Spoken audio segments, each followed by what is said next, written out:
Hey, good morning, everybody. Let's do a little early of a report here. We're about an hour into the market, about a half hour into the market, and it's down a little bit. It's just another lethargic day. We talked about that on Friday, right? There's just not a lot happening. There was just, there was a deal with Microsoft and stuff.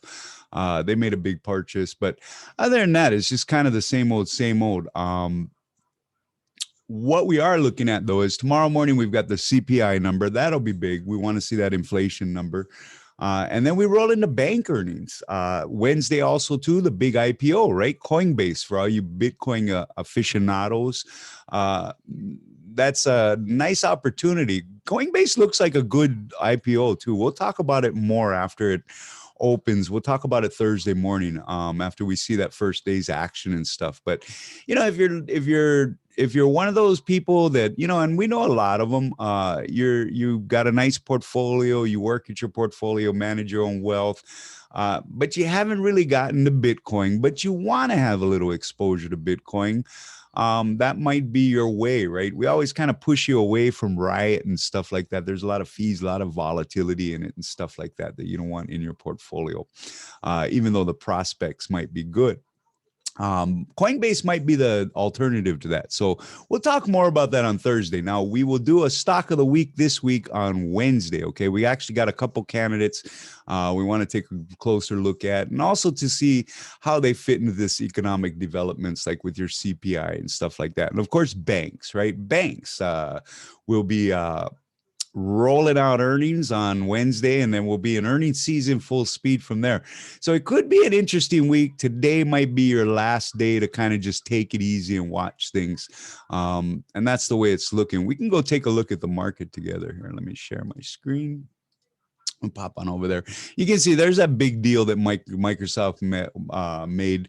It's kind of funny, right? All these companies were suffering from COVID, but we've got $16 billion to buy another company.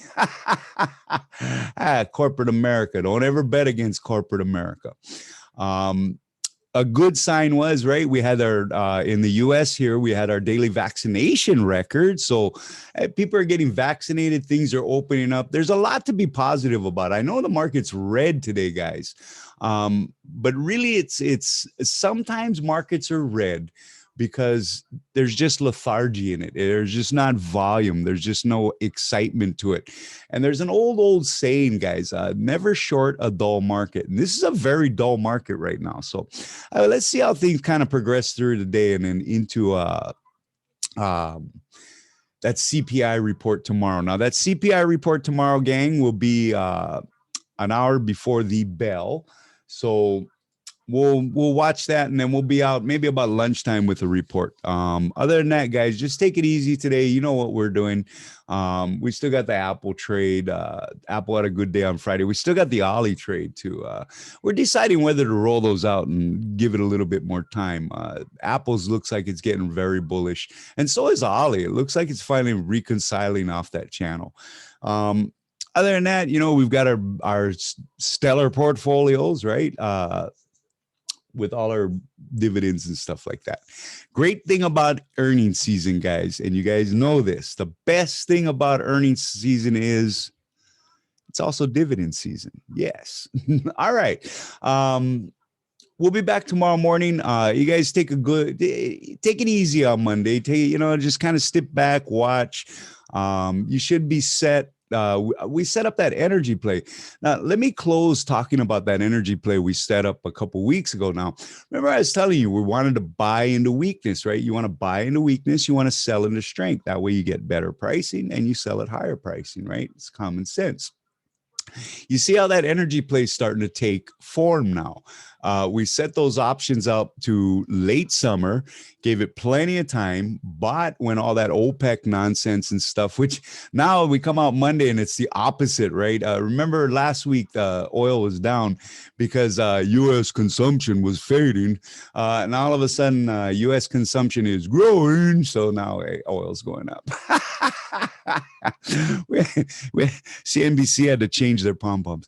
Anyways, look, guys, that's how you do it, okay? patience, discipline, a plan, a system, and follow through, right?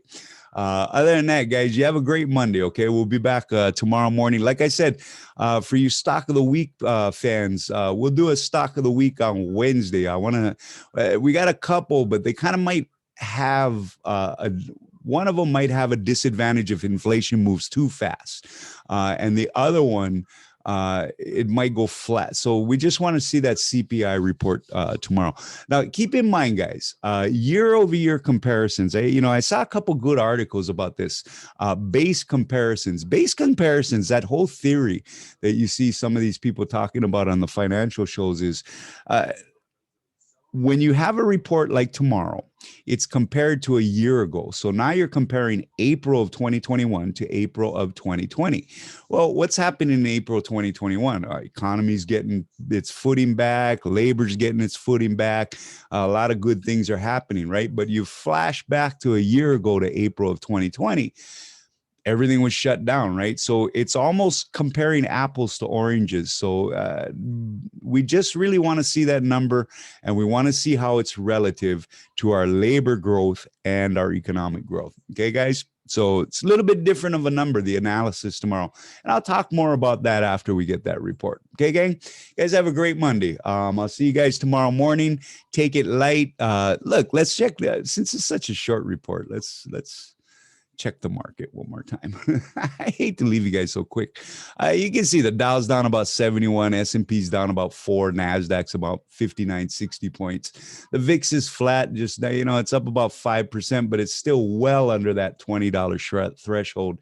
And even under 18, you kind of have stages with the VIX. Under 20, everything is kind of very bullish, right?